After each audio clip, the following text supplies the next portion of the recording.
Spanning the globe to bring you the constant variety of art, it's the Tenet Podcast. I'm Todd Pearson, and I'm flying solo this week. Wes, you know him as quite possibly the most interesting man in the world, has been called away on a family matter, but he'll be back, I'm sure, for the next episode. And today we have cause for celebration. This is the third anniversary of Tenet. We launched Tenet on November 17th, 2019 with our episode 0, and it's just been a crazy, incredible ride. We've had the honor of interviewing so many amazing artists, and we are truly grateful to everyone that has tuned in and supported us these last 3 years. Thank you. We couldn't have done it without you, and the fact that you're listening right now means the world to us. And one of the fantastic things that has come out of this podcast is the opportunities to support art and artists through various events. And we have such an event coming up in December. We alluded to it a little over a month ago, but now we have all the details in place and can talk about it. The Tenet Podcast, in conjunction with Bit Factory Gallery, present West by Midwest, featuring the work of Shannon Mello, Megan Wilbar, and Mark Zimmerman. All these fantastic artists have been featured on Tenet, Mark being the most recent, and we are super excited to present this exhibition that opens December the 16th and runs through January 12th. A special thanks to our good friend Bill Thomason, owner of Bit Factory, for making this happen. Come out on the 16th and see the wonderful work of these three artists, and look for more details in the coming weeks on our social media.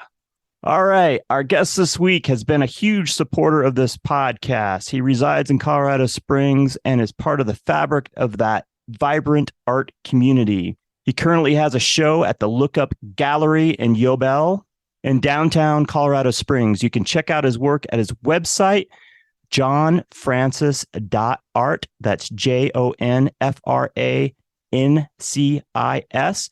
And you can find him on Instagram at Johnny.2.bad. That's JONNIE.2.bad. Welcome to the program, Jon Francis. How are you? Good. How are you, man? I'm doing very well, thank you. Awesome. Good to see you. We got to catch up and see each other on First Friday. Yeah, I really appreciate you coming down for that. That was pretty cool. Yeah, I love spending time with you and getting to see some of the new work. Yeah. And meeting some of your friends and your family. It was all really wonderful. Yeah, I really appreciate that. That was cool. So I'm going to start out by asking, like a lot of artists, you were exposed and got the art bug at a young age. Definitely. Yeah. I mean, I don't remember a time where I was not doing something. So, yeah. And you took art classes as a child? Definitely.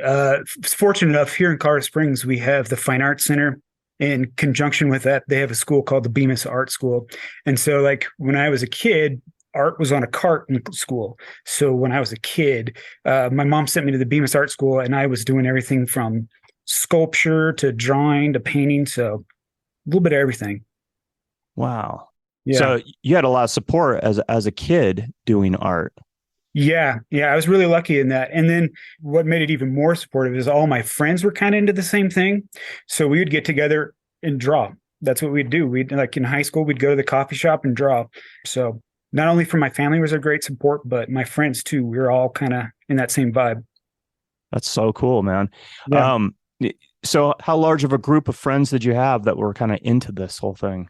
Gosh, there's probably about 4 or 5 of us that were into art. One of my friends, Dave, he lives up in Denver, and he's a adjunct professor, does art himself. Another friend of mine, Gabe, he's now in Chicago, and he's doing art out there, but doing some other stuff too. He's a musician. And a friend of ours, Jason, who's no longer with us, but he was an artist, and he moved to Boston, and he was doing art out there too. So, wow. So all of you had your hands in art and went on to have some careers in art, essentially. Yeah, for sure. And then your family, did you come from a family of artists? No, not at all. Though I think I have a painting that my great grandmother made of my dad. Story goes that she definitely was a painter. I think she was self-taught, but that's all I can find in my family. Like my dad plays music, but no, I come from a family of teachers, so that's kind of where I come from. I don't really come from a necessarily an art family. So Gotcha. Now it makes sense. And I've seen that within my own family. There's a lot of teachers in my family. And I think when you have that, there's a tendency to go on and have a career in teaching, which you do, correct? I do. Yep. Yep. And that was always something back in my head. I didn't know what I was going to teach, but yeah, it was definitely always back in my head that I was going to be a teacher. So, Sure. so where do you teach and what do you teach? Currently, I'm at Stratton Elementary in downtown Colorado Springs, and this year I'm teaching fourth grade, but I've taught third, fourth, and fifth grade. So, yeah, last year I taught third grade with my class, and then this year the great group of kids. So I looped with them, and I'm teaching them again this year. Wow, how lucky is that? Yeah, I've done looping several times in my career, and it's probably the best thing in the world, really. So you build those relationships even deeper, and you know those parents, and it just makes the second year, it's like everybody's on autopilot. They know what to do, and I can really get to some really good learning. So, Yeah, they know the style that you teach in and Yep. how you go about it. And Yep. yeah, that sounds amazing, man. It is. I've heard studies of it done where kids just make even more growth because day one, we're not getting to know each other. Day one, we're learning, so. Yeah, very cool. Very cool. Yeah. What other mentors or support did you have growing up as far as your art was concerned? I guess one of my biggest mentors when I was younger was my high school teacher, Floyd Tunson at Palmer High School. I mean, I had dabbled in art before that, like I'd said, taking classes at Bemis and stuff like that. But I kind of considered myself more of like a cartoon artist. And when I got to high school, I got in Floyd's art class, and I kind of knew Floyd prior to that because we had babysat his daughter, and got in his class, and it was like Floyd was like teaching what he did. And it was like, whoa, I can do that. That's pretty awesome. So I think that kind of really sparked my interest young, like that art can be so much more than just drawing superheroes or drawing cartoons, that art can be amazing and huge. I mean, like my first canvas I stretched with him was 3 feet by 2 feet. I mean, so that just kind of opened up my world to all tons of different things. And for those who don't live in Colorado and might not be familiar with Floyd Tunson, tell us who Floyd Tunson is. Well, Floyd taught in the same district that I'm in now. He taught this at Palmer High School, downtown Colorado Springs. But Floyd is an artist in his own right. Definitely influenced by pop art, big time, which definitely heavily influenced myself. He was also influenced by Basquiat, lots of other graffiti artists. I know he's done lots of recent shows. He recently had one at Kreuzer Gallery downtown Colorado Springs, and I think he's slated to have another one in like a year or so. But he's really made himself like a name of himself over the years. I mean, I remember in grade school when I had him, and then I'd go to the Fine Arts Center and see his art there. I was like, wait a minute, my teacher's got art in the Fine Arts Center? Like, that's really, really cool. So yeah, I mean, he's an amazing person. That is amazing because you don't hear of that very often. When you go to art school and maybe college, a lot of those professors are working artists. But on the high school level, even though, there's plenty of high school teachers out there doing their art, I don't think that's quite always the case. So it's pretty cool that you're getting instruction in high school from this world-class artist. It's amazing. And at the time, I didn't realize what I was getting. But looking back, you're like, wow, the processes he was teaching us, that he did that exact same thing at the Fine Arts Center. So, I mean, I learned so much from that guy, more than I'm starting to understand now what he taught me. And just the way he was with us, too. I mean, he was such an inspiration. When he had his last show at Kreuzer, I met some other people that had Floyd. I mean, he's been teaching since the 70s. So his mark is on lots of people in this town, and just hearing their stories too is like, wow, we're all kind of have the same story. We all kind of have the same feeling from Floyd, the same influence. So that was pretty neat. And the connection, it seems like, with the art community in the Springs is pretty tight. Like everybody kind of knows each other or knows of each other at the very least. Definitely. And it's a very vibrant community of artists, and it seems very supportive. Definitely, definitely. I mean, everyone gets along and everybody respects each other. And I feel like everybody on social media supports everybody, and in person, everybody supports each other. It's a really fun vibe to be in, and I feel lucky every day that I'm part of that group, that I'm part of it. So it's neat. It sounds like you're still processing that experience that you had with Floyd as your high school instructor in art. What other things have you come across that you're like, wow, I learned that in high school? I also had another mentor in high school that taught me my first oil painting. That was at the Bemis Center of Arts. He was kind of another local person. I don't really know where he is now, but his name was Sparky LeBold. And he was definitely a huge, great mentor, because Floyd kind of taught me how to go big, how to go bold. And I remember taking my first oil painting class from him, and he said, okay, first day, you got to bring canvas. So I brought in a Floyd canvas. It was giant. And he looked at me like, what, are you kidding me? But man, the things that he taught me with his technique were just awesome. So more of the classical methods, So I took kind of Floyd's ideas of being pop art, being bright, being those kinds of things, and kind of took some of Sparky's things that like were more classically trained. So kind of merging those two together. So you had a really great foundation. So you got Floyd that's kind of teaching you to go big and go bold. And then, and the sky's the limit, it sounds like. And Definitely. then you have Sparky, who gave you this foundation, this grounding in more of the traditional, and gave you that foundation to work off of. Yeah. Yeah. It was nice to have that balance. Like at the time I was like, wait, don't I need to be one or the other? And, I think over the years, I've kind of found my medium of both, because I got to college and it was couple more experiences. I had a teacher who was more classically trained, like wanted us to look at Poussin and Monet and things like that, and only wanted us to paint from nature. And I did not want to paint from nature. And then the other teachers wanted us to do abstract expression. And I was like, well, I'm a realist. That's not going to work for me. So it's always kind of just figuring out how I can kind of take a little bit from everything and then put it together as my own, Yeah, that's fantastic that you had that at such a young age. Did it take a while for you to find your voice?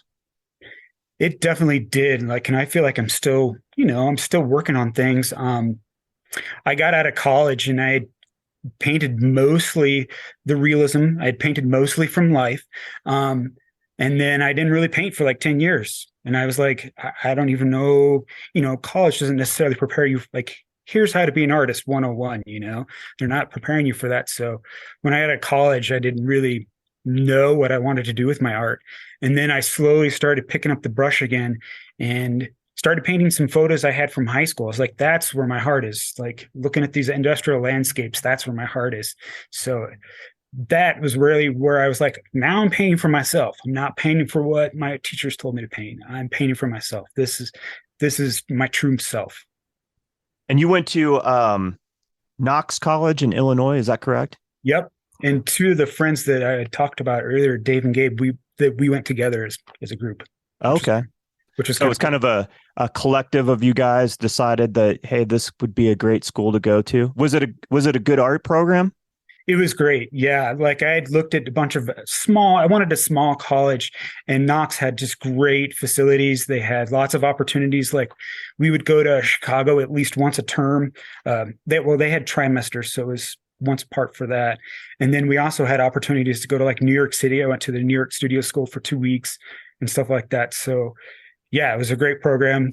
Just the studios itself were amazing. I just remember the big, huge rooms with the bright light. I mean, it was awesome. From what I can tell, it's a pretty small college, correct? And Yep. the instructor to student ratio is really small. So that had to be just incredible to have, almost like one-on-one with an instructor. Definitely. Classes were, I'd have painting classes like 4 or 5 people. And not only that, but the studio was always open. And, when I was in college, I was like, I have this place open with paper, with paint, with everything. I was there all the time. So it was just a great situation, So, yeah.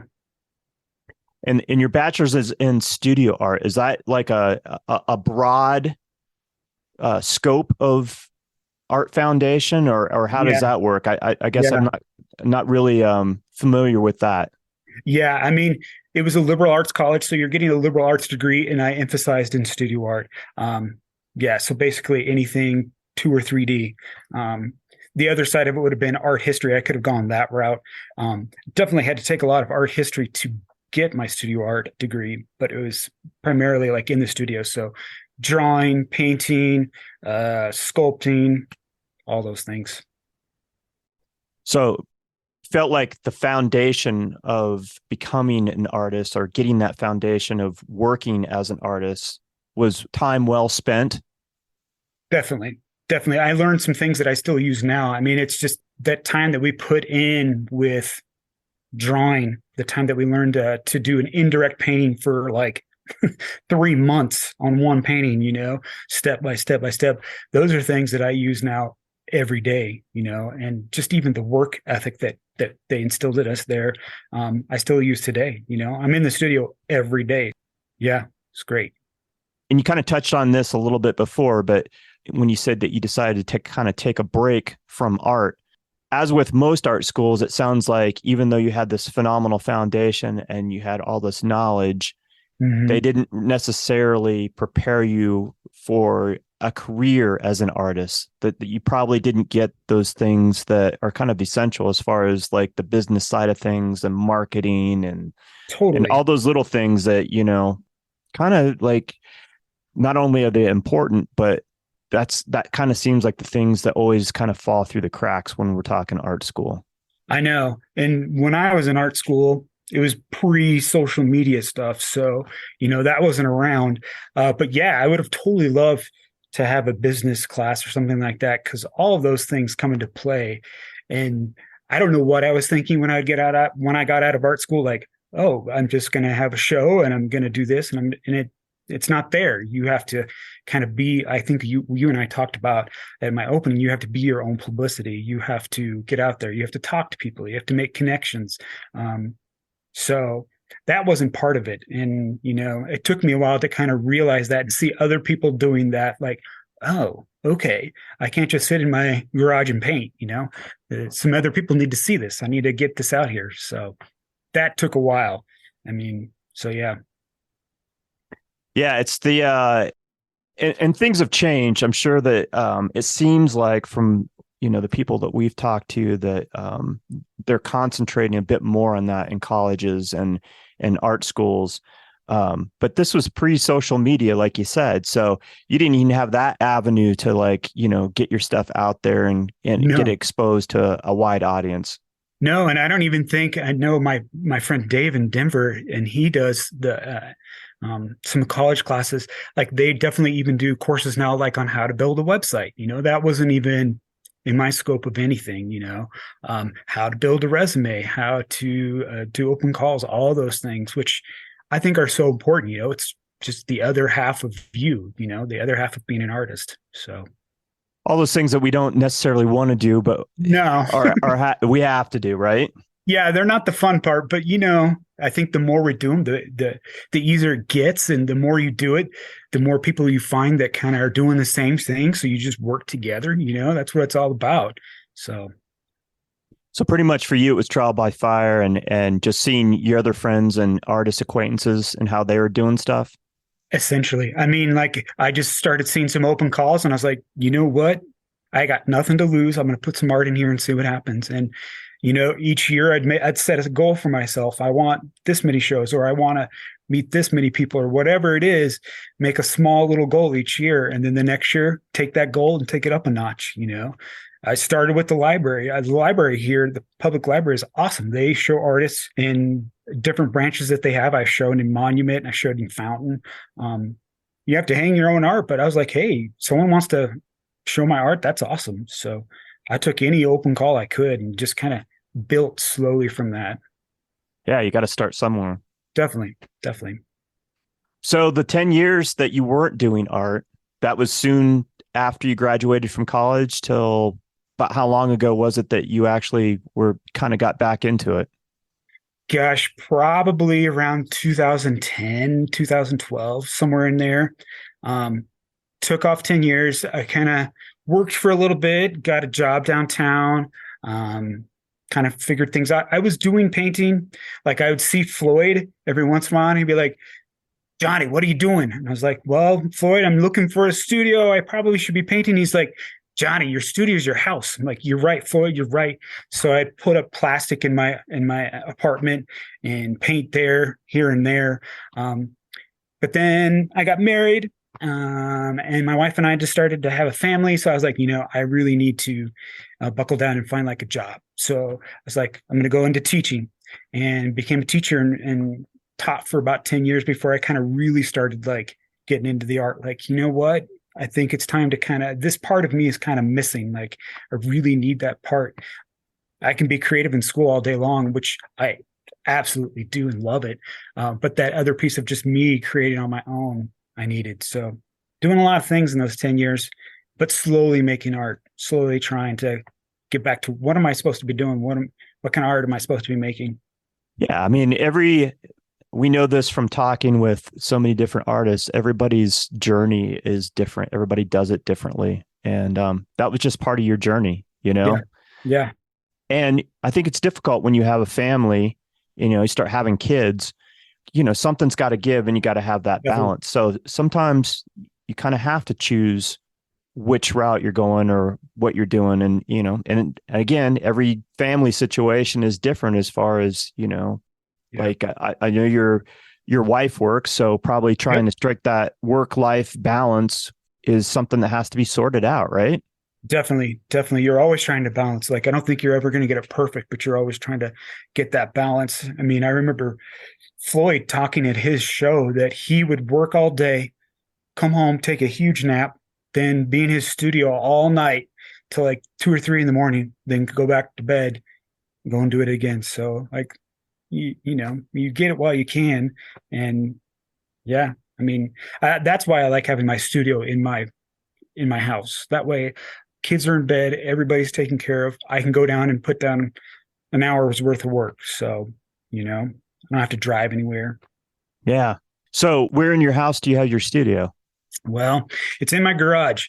We used to live on the west side of Colorado Springs, and my son was 1 year old, and this house was, gosh, I think the foundation is like 1892. Is this old, rickety old house, and we didn't really have much space there. So we were planning on maybe having another kid. So we ended up moving over here downtown, closer to the middle of downtown. We got a bigger house, and it came with this giant garage. And I was like, oh, I know what's going in there.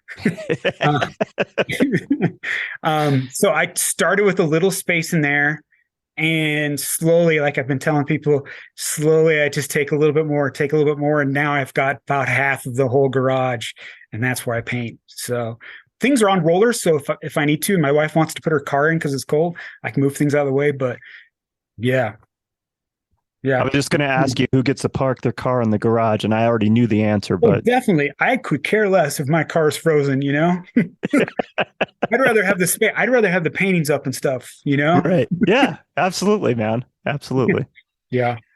And you got to make your wife happy, right? Definitely, she's letting me have the garage, so I can make that concession. Absolutely. So. Yeah. Oh. I want you to take a minute and talk about what mediums you work with and what subject matter you're drawn to with your work. Let's see. Mostly right now, I use oil paint. Years ago, I did acrylic just because it was simpler to use, but mostly I use oil paint. I do like to dabble in watercolor and gouache, but mostly the oil has got the brightest color. And for what I do, it makes the most sense. My subject matter definitely leans towards urban landscape, neon signs, rusted out things, abandoned things. Recently at Yobel at the Lookup Gallery, I've done a bunch of old cars and some old trains. So yeah, just kind of old things that have been around for a while that have their own story. That I just love to capture. Like it kind of started with like painting some things around town. I'd paint like old gas stations that had kind of memories to me with my dad and I go in there. And then those things happened to just like close down and go away. So I was like, man, this is important. I need to start like recording these things. So a lot of what I paint is things that I remember from my childhood around locally Colorado Springs. So restaurants and things like that, that just have special meanings to me. So yeah, a lot of urban landscape stuff. And you're drawn to that because of the memories that it holds for you and that time of your life, that your childhood or what have you. Definitely. I mean, that's the initial thing for me. It's the memory. It's what I remember about that. But two, I also love just painting like different textures, different like light bulbs and neon signs and steel and brick and things like that. So initially, it's those memories that I just love. But yeah, to painting those things. And each show, I feel like it's almost kind of like a challenge. This show with the Lookup Gallery, I'd never painted chrome before. So it was like almost like challenge, like, how do you paint chrome? So that was a big kind of push for me to try something new. But yeah. So when you're in that position of trying to learn how to do something new, like painting chrome, which, and I've talked to a number of artists that in your position, as far as like trying to replicate that and make it look real. Yeah. How do you go about that? Is it just you just experimenting? Are you like reaching out to other people that you know have done that before, or watching a YouTube video? How do you go about that? You know, when I was painting neon signs, I actually did get on YouTube and saw how like graffiti artists do it and stuff like that. So that was a huge resource for me. But for chrome, I was looking a lot on Instagram, looking at how other artists did it. And then it's just trial and error after that. Like, you know, I mean, fake it till you make it. Like, you know, I'm just going to keep trying and keep trying. And this doesn't look right. So I'm going to keep trying and keep trying. But sometimes, I mean, YouTube and Instagram, it's great resources, you know, because everybody wants to put everything out there. So you can find a video for anything. I mean, I actually kind of enjoy that kind of stuff. It's like calming to me. I watch people paint, you know. I used to sit in my friend's studio on the weekends and watch him paint. And I just love watching people paint. So it's kind of meditative for me. So, I could see that. Definitely. I could see that. I don't get watching other people play video games. No, people painting. I can get on board with that, man. I know, right? My son loves that, but me, not so much. Yeah, it's a beautiful time that we live in, as far as having all these resources, and YouTube is one of those resources. If you need to learn how to do something or repair something, there's somebody else out there that has probably made a video that, you know, you can reference. Definitely. And down to like the most minor little thing that you could ever think about, someone's made a video for it, which is really cool. So yeah, you just get kind of lost in those things too, because then they start popping up with other things. You're like, oh, wait, I need to see that. Right. So, oh, I didn't even think about that. I should check that one out. Right. Exactly. I need to know how to re-roof my house. Let's go. Even having all those resources, though, there's no substitute for actually doing it yourself. And for sure. and everybody's going to do it a little bit different, right? Like, you know, you probably know from painting all these years that you learn your own tricks, right? What works, what doesn't work, and what works for you, right? Yep, definitely. I mean, my biggest thing for me is when I started painting, I spend a lot of time on the drawing. Like, to me, if you can get a really good drawing, the painting is super easy. So even with chrome, even with things that are complex, bricks, neon signs, machinery, for me, those things are interesting because I love rulers, and I get out rulers and I'm drawing all the straight lines. But if you can get a solid drawing, then the painting's super easy, to me at least. Like, I mean, I can kind of see where some of the layers are, and I paint very thin. So if I do something that I don't really like, I can usually either wipe it away or just add more to it. So it's pretty slow process for me when I paint, because it's really thin and I just keep building and building, you know? So. Wow. You're really working in layers, and that gives you a little bit more latitude to fix things or remedy things that might go sideways on you. Definitely. And it's funny, it'll never fail. I'll spend a week on a drawing, and then I get into painting. And I'm like, wait, this is wrong. So you've got the paint to fix it. You know, you've got all these different layers. And usually when I start a painting, I start with the ground at the beginning, kind of like Rembrandt did, like a warm burnt sienna. And that kind of just flatten things out and gets really warm. And then that's when I kind of go in with like some darker tones, usually ultramarine, blue and do the lining and shadowing and those kinds of things. And you just build it slowly. So it takes a lot of time, but yeah, you can build lots of layers off of that. I read that as a child that you came from a big family and that you had to kind of seek out kind of those quiet moments. Definitely. And you could kind of see that in the work that you do today. Is that one of those things that you've kind of carried with you into your adult life? Oh, definitely. I mean, I think about that every day. Like when I go over to my friend's house, I wasn't walking down the street. I'd usually find an alley and go in the alley. And, no one's in the alley. So you can be quiet and just have your own thoughts to yourself. Even now, like on the weekends and weekdays, I go running. And that's usually where I get a lot of my ideas and process things. Find a lot of my photographs that I take and use for paintings. So yeah, you have to seek those moments out. And I think it's important for everyone to kind of, again, with balance, having the balance of being busy, having the balance of meeting lots of needs, but also having that balance of having that quiet too. So, and walking and running is very meditative. So, getting in your own head and kind of processing. And there's no better way, especially for what you are doing, I would assume. I know that as a photographer, I'm going to see a lot more if I get out of my car and just walk around. You never know what you're going to see. Just like you said, walking back alleys and down streets you've never been down before. You never know what you might run across or see. definitely. That's my favorite. Like, I don't like to plan like, well, I'm going to paint a picture of this place. So I'm going to go down there and get out and take a picture. It's usually just walking around going, hey, that's cool. I'm taking a picture.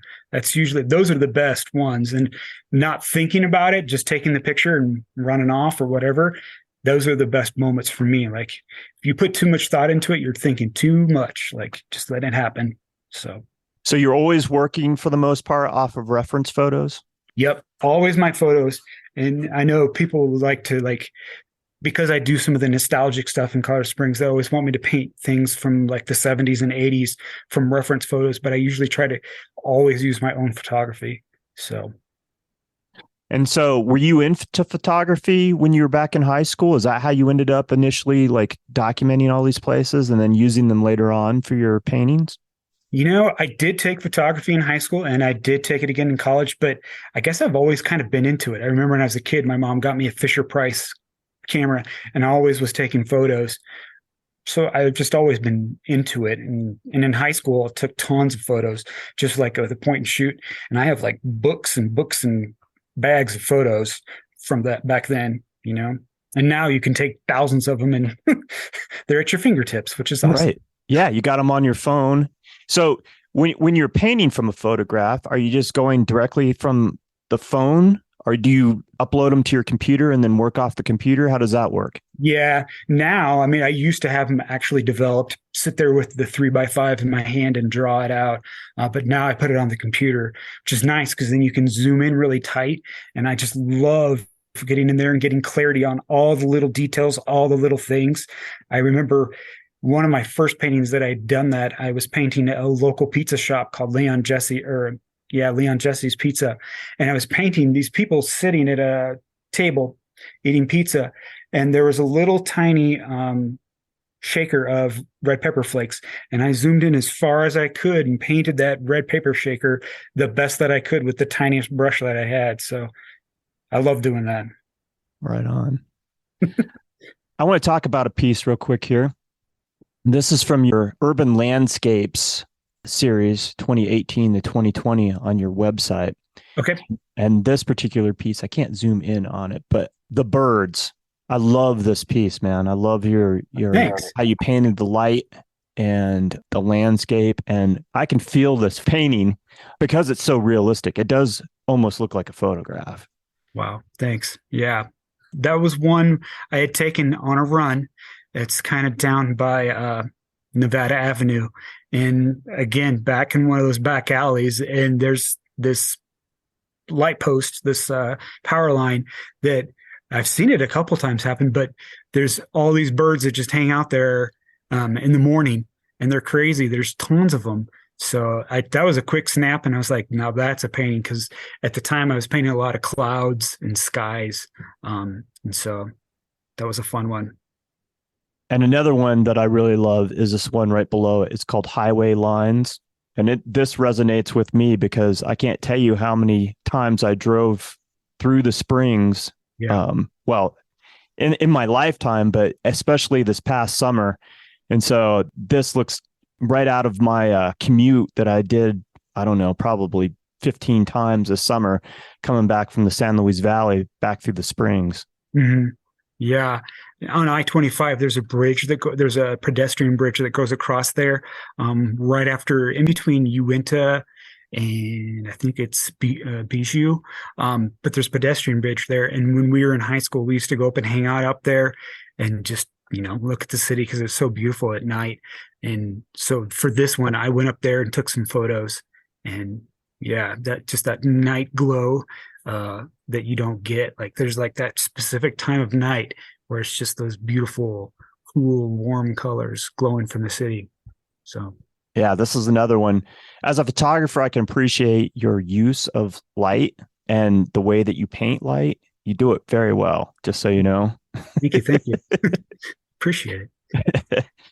And these are all oil on canvas, yeah? Yeah, yeah. There's a couple of oil on board. I used to do masonite because it was cheap, and I was painting like 3 paintings every couple of weeks. So I was like, I got to do something. But yeah, a lot of oil on canvas mostly.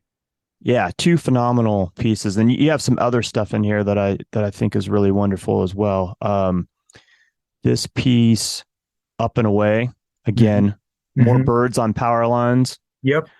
Yep. I think that's the same power line, but just from a different angle, different day. And I spooked them and they were all flying away. So Yeah. what draws you to power lines? I don't know. I mean, I think it's the industrialness of it, you know? I mean, I love painting skies and they're always in the way. So I was like, you know what? I'm just going to start painting them. And then I kind of fell in love with them, and now I start noticing the older ones compared to the newer ones. And it just, to me, it just those industrial pieces that are, they're just so beautiful. Do you have an affinity for one or the other? Oh, I definitely love the older ones. If you go over towards downtown Penrose Hospital, there's a little neighborhood over there, and they've got the really old ones with the big transistors and stuff. And those things are so cool. I love those because they're not so new and shiny. They're old and rusty. Yeah. Yeah. And all kinds of random, like, the new ones feel like they're a bit cleaner, right? However Definitely. that works. I mean, I don't Yeah. know anything about electric poles or what have you, but the old ones just have like these random wires and stuff, which they're probably great if you're painting them. If you're a photographer and they're in your photograph and you don't want them, they can be a Right. big pain in the butt. But, Totally. but I do have an appreciation for them for sure. Yeah, and really it's like it tells a story, those old ones, you know.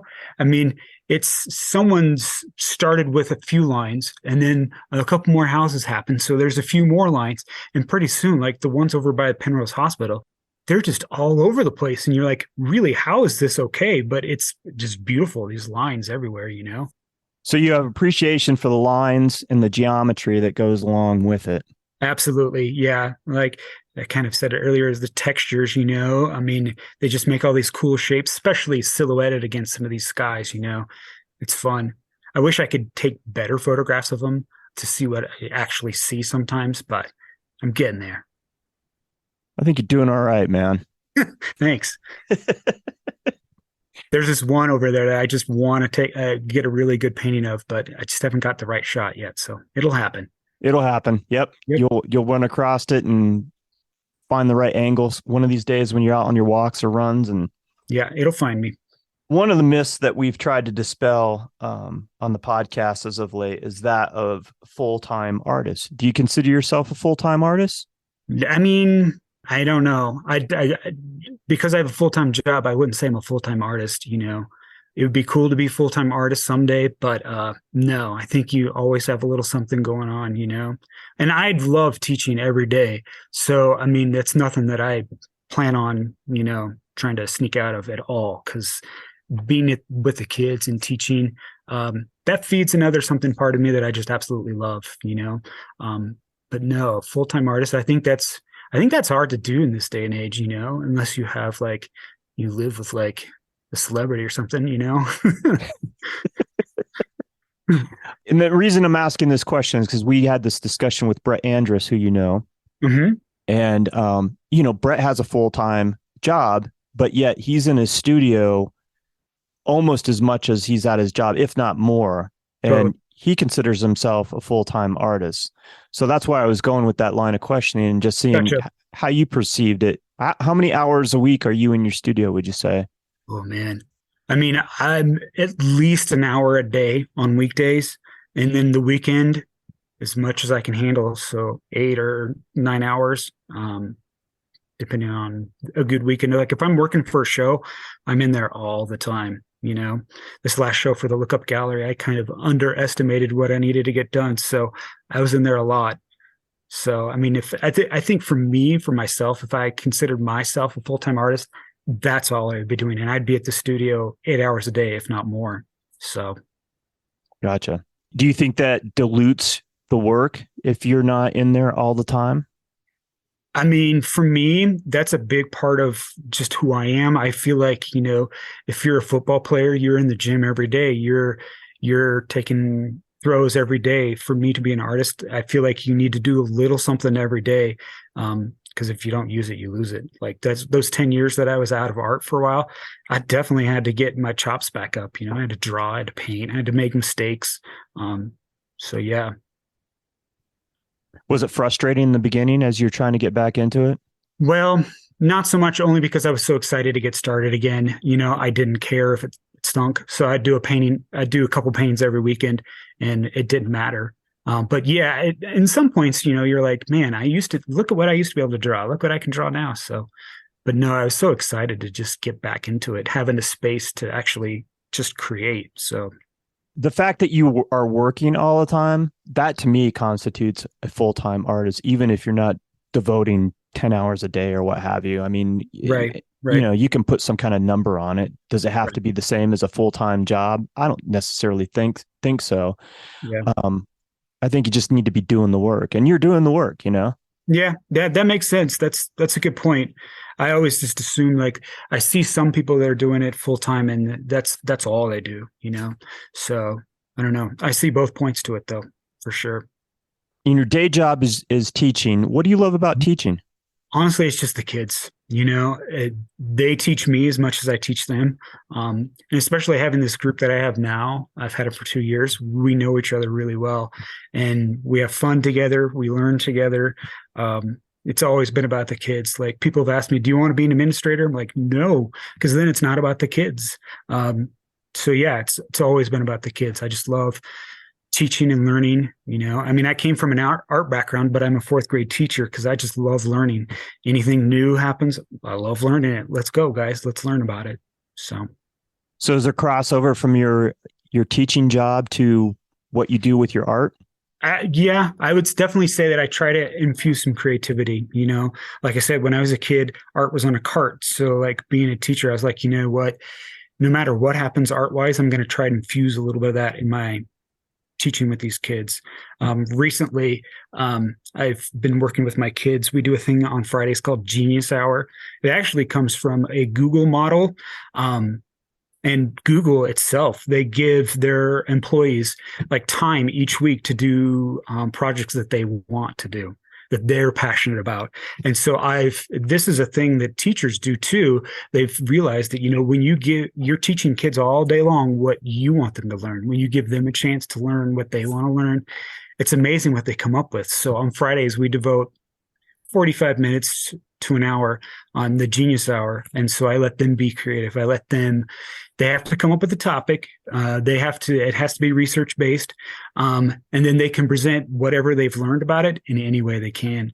And then we've kind of transitioned Genius Hour. Now we're also doing a thing called Cardboard Challenge. There was a kid, I would say about 10 years ago, maybe, he got like social media craze about him because he was sitting in his dad's garage in the summers. And all he had was boxes. So he started making this arcade out of boxes. Well, this guy came and found him and was like, wow, what is this?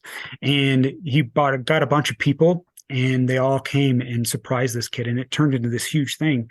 And so we're doing that too. We do cardboard challenge now on Fridays, and the kids are bringing in giant boxes, and we're making an arcade. And yeah, I mean, they have to have rules, they have to have prizes, they have to build it sturdy, and then we play the games. It's pretty fun. That's really cool, man. Yeah, it's fun. That's what keeps me every day. I'm like, what are you going to build today? What are you going to learn today? It's fun.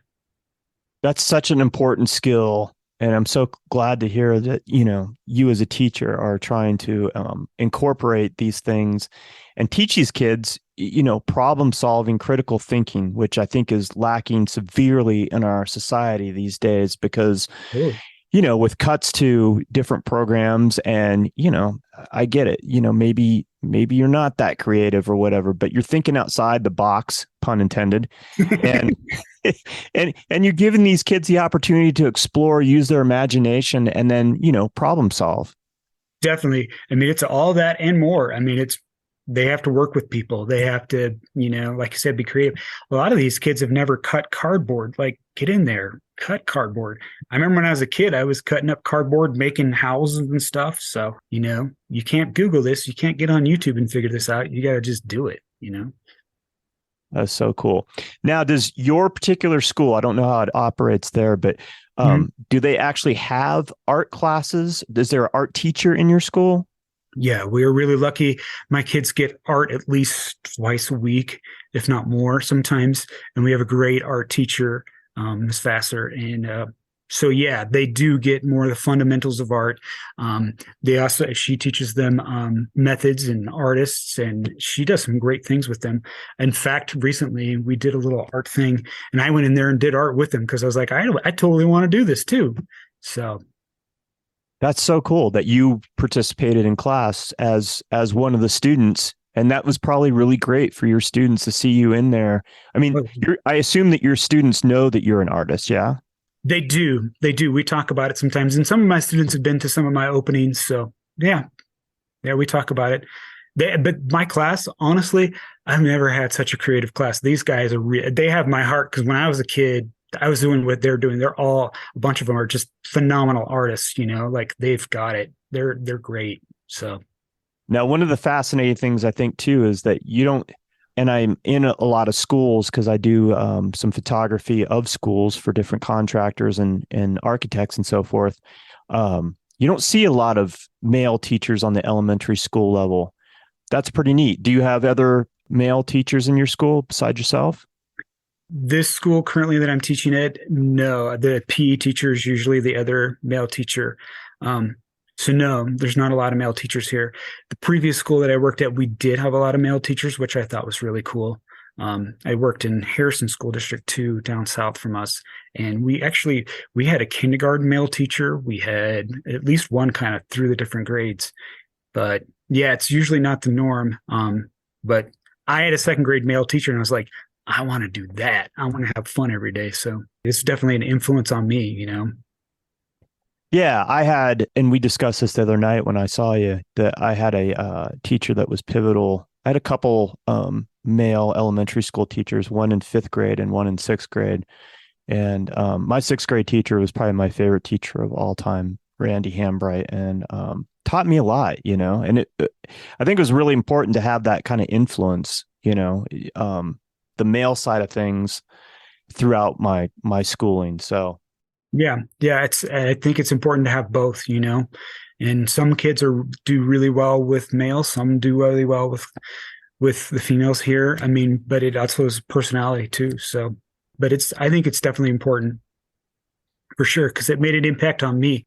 I probably wouldn't be an elementary school teacher if it weren't for my second grade teacher. So I probably would have gone like the high school route or maybe middle school. Yep, probably. Middle school would be rough though. Ooh, yeah, no thanks.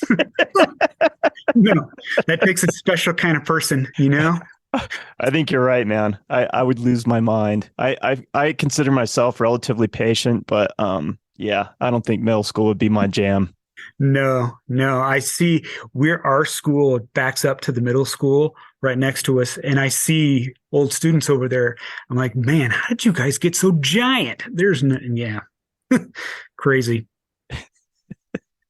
Just walking vessels of hormones, Totally. and they're just Totally. crazy. They're crazed little people. Yeah. Crazy giant people. Tenet wants to acknowledge our media sponsor, New Magazine. That's NUE. You can follow both the national and the Denver edition of New Magazine on Instagram. The national edition can be found at new_magazine, and the Denver edition at new_Denver_magazine. And I want to share with you something very exciting. Check out the newly launched New Denver Gallery Guide. Look for the signage that says New Denver Gallery Guide that has a QR code. Scan it with your phone, and you have instant access to a comprehensive digital guide to Denver's finest galleries and exhibitions. Find this QR code in your favorite gallery, hotel, or coffee shop as you visit and explore Denver. Thanks for listening. I'm Jon Francis, and you're listening to the Tenet Podcast. Do you ever have creative blocks? And if so, how do you move through that? And what gets your juices flowing? I don't know. Recently, I have, thankfully, knock on wood, I have not. Because I take so many photos, I have usually like just a plethora of images, just like organized by theme, really. So folders of trains, folders of signs. And so, I mean, I have images that I'm working off of from like 2 years ago. So I almost feel like there's more that I want to do than I can actually produce. But really, if there's days that I don't want to paint, I don't really ever ask myself if I want to paint. I just go down there. I got to do something, you know? I think when you ask yourself, you can make any kind of excuse like, nah, not today, or I'm really tired. So usually I just go down there and at least do something, like either clean a brush or clean up the studio or scrape some paint. I mean, doing something I think is important every day. And I don't ask myself, I just do it, you know? You just get in there and do the work. You just do it. I don't think about it, because once you think about it, you can find any excuse to say, man, I don't know what I'm going to do today, you know? So, and I think also too, having goals for yourself, like I've got this one I want to work on, this I want to work on. And when I have free time, I want to do this, you know, having those things kind of not just having short-term goals, but having long-term goals helps you kind of just manage your time. And like, you know, there's no time to be like, oh, I don't know what to paint. You know, there's always something to paint. So this is the second time you've talked about goals. Have you always been a goal setter? yeah, but it's nothing that I really write down, you know, it's just kind of in my head, and those runs that I have, you know, that's kind of when I process those things. So yeah, definitely a goal setter. I think it's helpful, you know. So what are some of your goals right now? Well, I had a recent goal to get a show outside of Colorado Springs, and I just got that. So that was a really great goal. So I guess my next goal would be to have a show outside of Colorado. You know, so just kind of keep pushing myself a little bit further out there. Yeah, that would be really cool if I could do that. So Right on. yeah. So where's the show outside of Colorado Springs that you have? Well, I just answered a call. I think it was last March or something like that, for Red Brick in Aspen. Oh, And, yeah. And I just got selected as one of the people that I think there's going to be 4 or 5 of us. And I'm going to have about 8 pieces up there this summer in July. So I'm really excited to just go to Aspen and be on that side of the state, but see what other towns are like, what their vibes are for art. So right on. yeah. Congratulations, man. That'll be awesome. Thanks. Yeah, that's a phenomenal gallery. And you know, Aspen's always fun.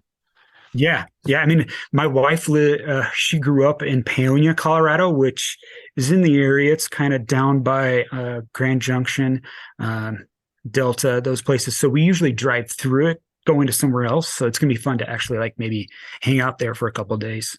So Cool. Well, you have to clue us in and exactly when those dates are, and sure, maybe we can make a trek up and check. That'd be fun, right? In the summer. Yeah, Aspen's beautiful in the summer. Totally. It's beautiful anytime, but I do like Aspen in the summer. Yeah. We've talked to a lot of artists, and a common thread with most artists is that they have this compulsion to make or create something. Is that something that you have and that you've always had? Definitely. I have it right now. Like I can't stop. And like I said, I'm like 3 paintings behind where I really want to be. But I remember in college just being obsessed with painting, obsessed with creating. And even when I was a little kid, just like any free time I had, that's what I did. So yeah, it's just like this weird drive. Like I gotta try the next one. I gotta try the next one. So yeah, yeah, it's always kind of been there a little bit. So you said you feel like you're 3 paintings behind. How do you even gauge that? If you're not writing it down or have a timeline per se, how do you go, I feel like I'm 3 paintings behind? Well, because I mean, I've got the ideas already. I just need to make them, and then I'm ready to make the ones right after that. So it's like usually my paintings right now are scheduled for something else. So like I kind of like, man, if I get these done, then I can work on this, and I could just do a little bit of practice stuff. So I'm always just like, what's next? What's next? I don't know. It's fun. At the end of a show, after it's all hung and you had the opening, do you ever feel like, do you ever Cadillac at all? Do you just kind of take a deep breath and just ride that for a while? Or are you always just like, okay, now I got to think about what I'm doing next? With my show, I had a show recently at Chrysler Gallery downtown, called Closing Time, and that one was kind of like my first big solo show. And I can't remember how many pieces, like 15 or something like that, 15 or 20 pieces after that show, because it was kind of like my first like giant show. I definitely took some time where I was like, kind of just calmed down a little bit, took a little deep breaths. But that's probably been the last time that I've done it. Just finished the show with the Lookup Gallery and went to the opening on Friday night last week. And after I got done, went home and painted. So yeah, I usually don't spend too much time chilling. No, because I think you have to kind of take that momentum and run with it. I had a show that I just delivered back in September. It's up for the entire year. And now I'm like, all right, I have all this, I've been doing this nonstop for like the last 9 months. Now it's like, what do I do? What am I going to do next? Right. Yeah. And it just so happenstance that the way that things have been playing out recently, there's like something this month, there's something this month. So I always have like something like that I'm kind of shooting for. So when I say I'm 3 paintings behind, I'm like, I know what show's next. I know what painting going's next. So just boom, boom, boom to the next one. So speaking of that show Closing Time, talk a little bit about that. Let's see. That was definitely, it was inspired by Colorado Springs, all things downtown Colorado Springs, except for the Bluebird, which was Denver. But it's this idea, actually, Closing Time comes from the Tom Waits album, Closing Time. And I was definitely influenced by his music in that album. But it's this idea of like when the sun starts going down, the lights come on, and what do you see? What do you hear? What are people doing? And a lot of this was, again, me trying to paint things at night. Like how do you paint things at night? Where does the light come from? And something that I did not even plan for, but painting a black sky was incredibly hard, because it's like every little thing you do to it, it shows. So like you really have to be really patient with black, and then trying to photograph a black painting is crazy. So it was me kind of just working through a lot of like those into the night images where all the lights start coming out, and what are people doing? Where are things going? So I love this whole series that you did. And this was back in 2021 that you had that show. Yep. Talk about this piece, Arcade Days. I love this piece. Man, that place is in Manitou Springs, so it's just west of Colorado Springs. Growing up in Colorado Springs, I mean, I know Manitou is another city, but you just kind of think of it as another part of Colorado Springs. But there's the Penny Arcade in Manitou Springs. So for me, this holds a lot of memories. When I was a kid, we went there a lot. When I was in college, my friend Gabe and I would Friday night, we ain't got nothing to do. We would drive to Manitou and go to the Penny Arcade and hang out. And not only was it fun to play at the Penny Arcade, but the drive to Manitou is just so calm and relaxing. We'd have the windows down, and people are burning fires, and you smell that. So, and more recently, it's got even more memories. Like I take my kids there. My daughter loves the Penny Arcade, and we go there a lot. So, the Penny Arcade has just been a lot of things. It's been my memories in high school and when I was a kid, but also with my kids too. So one day I have got a whole file folder of just Penny Arcade stuff. I would love to do a show of just the Penny Arcade. It's a little self-indulgent doing Donkey Kong and Pac-Man and stuff, but it's stuff that I just love.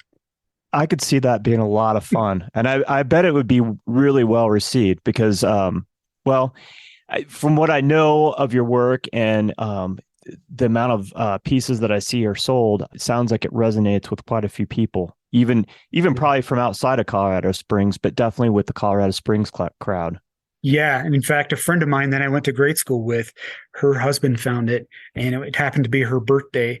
And he bought it for her birthday because they live now, I think, in Maryland. And it just resonated with her too. For her, she had like some of the same stories. And I mean, painting any of these images, it's cool to hear other people's stories. And then you connect to them like, oh, I didn't know that about that place. Or, wow, that's cool history. So, yeah. And a lot of times you work in this size, the square format. Is that true? Or do you mix it up quite a bit? I do mix it up, but I think more recently I've kind of been drawn to the landscape method. These ones were kind of, to me, like the Bluebird, the arcade, and there was one more, the North Star, which is a sign of North Nevada. They were kind of, that one, the liquor store there of the Star of Nevada. Those were kind of very pop art influence. So they're kind of like stickers to me. They're kind of like this just bright colored graphic image. So those kind of were just, the square size seemed to lend it to itself. But like some of these others, they're more landscapes to me. I've seen this a million times, this Bluebird piece. And I love the Bluebird Theater. And this is just such a phenomenal piece. Thanks. Yeah. That sign is just gorgeous. I mean, it's amazing being under there. It's the best marquee, best signage of any of the venues around Denver. Totally. Absolutely. I know I had a friend that saw that and then wanted one of the Fillmore. And I was like, and I'd never really been to the Fillmore. So I went up and took some pictures of it. And I was like, this is cool, but the Bluebird is really cool. The Bluebird is cool, hands down. Yeah. Yep. For sure. Another show that you had this year was called Boxcar Conversations. What draws you to rail yards and rail cars? Well, it all started, I mean, I definitely have some background in trains, but to paint them, it kind of started on one of my runs. I run through Mountain Valley Park, which is down by Colorado College, and the trains happened to follow that. And it all started with one day that it snowed like maybe a foot of snow. And I was out for a run and it was super quiet because no one was out. And I got to this one spot where I go to all the time now. And I got to this spot and there was this train there and it was just sitting like it was almost like it was floating. It was like it was on top of the clouds. It was just, the snow was there. So you see a little bit of the track, but you don't see anything else. You just see this gorgeous, big, huge train. And it was the mechanical again, but it was just so quiet. And so the first painting that I ever did of trains was called Silence because it was just so quiet, so beautiful. And then as I've gone to that spot and looked for trains, started totally getting into all the graffiti. And I was like, whoa, that's just beautiful in and of itself. And so now I'm really like, I'm on the lookout for the best graffiti, or at least graffiti that I just love. So yeah, I mean, it's kind of been a slow evolution. And that painting, the first painting that I did of a train was probably 2017, 2018 in there. And it's just kind of slowly snowballed from there. I think I'll probably always do trains. And you incorporate this white space, these white backgrounds in the vast majority of these. Yeah. Yeah. So the first one was because it was the snow, like that's all I could see. And then the more that the painting evolved, it was sitting on my easel and my wife was like, "You're not going to paint anything back there, are you?" And I was like, "I don't think so." And she's like, "No, just leave it." And we just kept looking at it and like, it really balances out all of that rust and grime and bolts and steel. And it makes it kind of just really great balance, cleans it up. I feel that way when people, shoot things on white, especially portraits like the Avedon series they did Totally. of the, in the West. It takes on this whole other like vibe, just Yeah. clean. Yep. Yep. And quiet too. I just love the quietness of it. It's like if there was a busy clouds and skies back there, it would be really just too much. It'd be just too loud of a painting. It'd be like the one note of Jackson Pollock, just one big loud thing. This gives you kind of a balance. Yeah, because it's already so graphic, right? Between So, the graffiti and then the actual graphic elements of these cars that you're seeing. yep, yep. Which is all. I just love how they kind of interact with each other. The graffiti artists are kind of most of them are pretty respectful of all the stuff because if they're not, they take it down. So they usually are pretty. That's kind of why it was called Boxcar Conversations. It's these, it's the rail cars have to put their things on there, but the taggers want to put their things on there too. So they're all talking back and forth of what they can get away with. The anomaly in this whole series is called End of the Line, and I love that piece. Talk a little bit about that. So it's kind of weird how it happened, but I had made a painting of similar situation when I was just first kind of coming out of not painting for 10 years. It was a picture I had taken when I was in high school of the same tracks, the same power plant, same everything. And a bunch of friends of ours were they were just taking pictures of each other on the tracks. So I had painted that painting. And it was like one of the first things I was like, I really like this urban landscape stuff. I've always photographed it, but I didn't know how to paint it. So I was like, I'm going to paint it. So it's kind of an homage to that painting. And I've painted hundreds of paintings since then. I was going to paint that again. And this power plant, it just so happened that like at the end of my show, maybe like right after it, ceased no more. They had their day. I can't remember when it was, but it's the last day that this power plant was ever going to exist.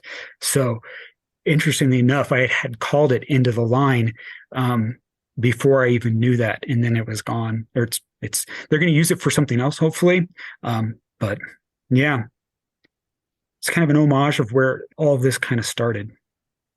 Does it make you sad to see some of these places that you grew up with disappearing and change of the city?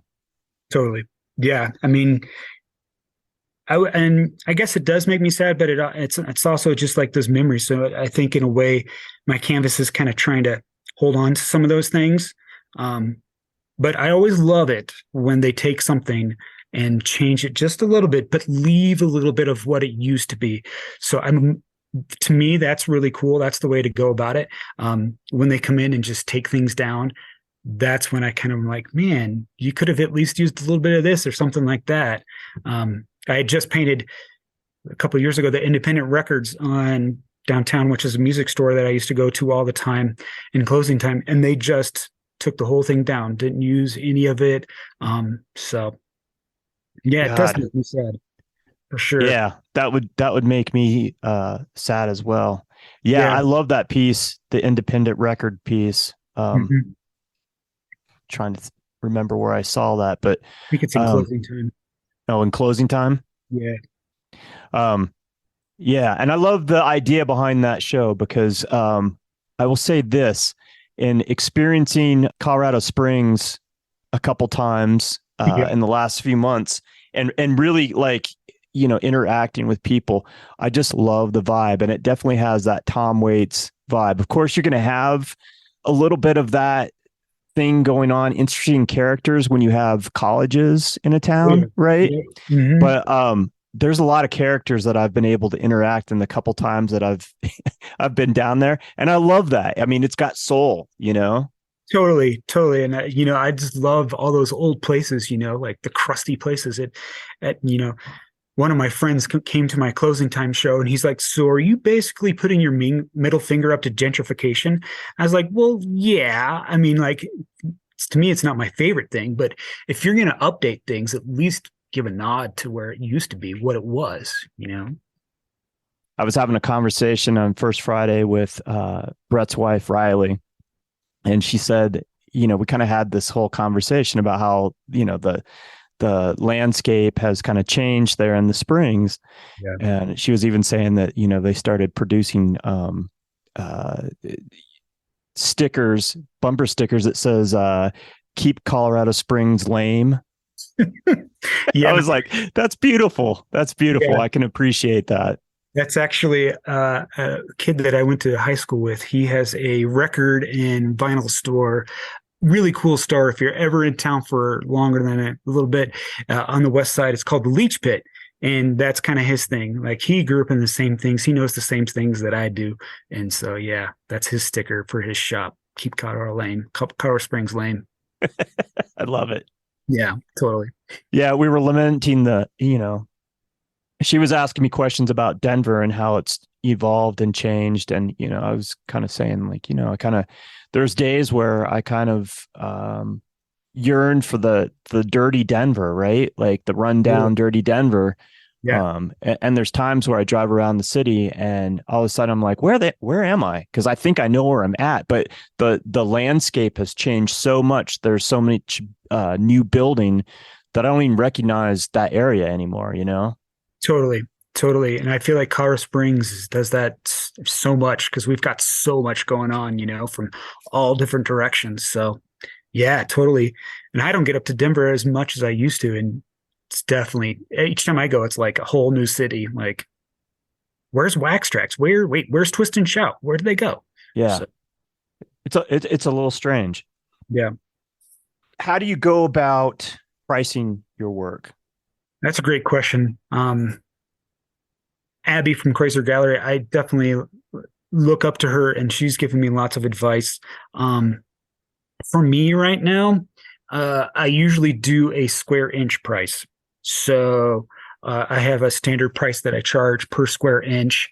And that seems to work pretty good for most sizes. But then when it gets a little bit bigger, it just goes, the math on it, it goes kind of too high for what I'm comfortable with.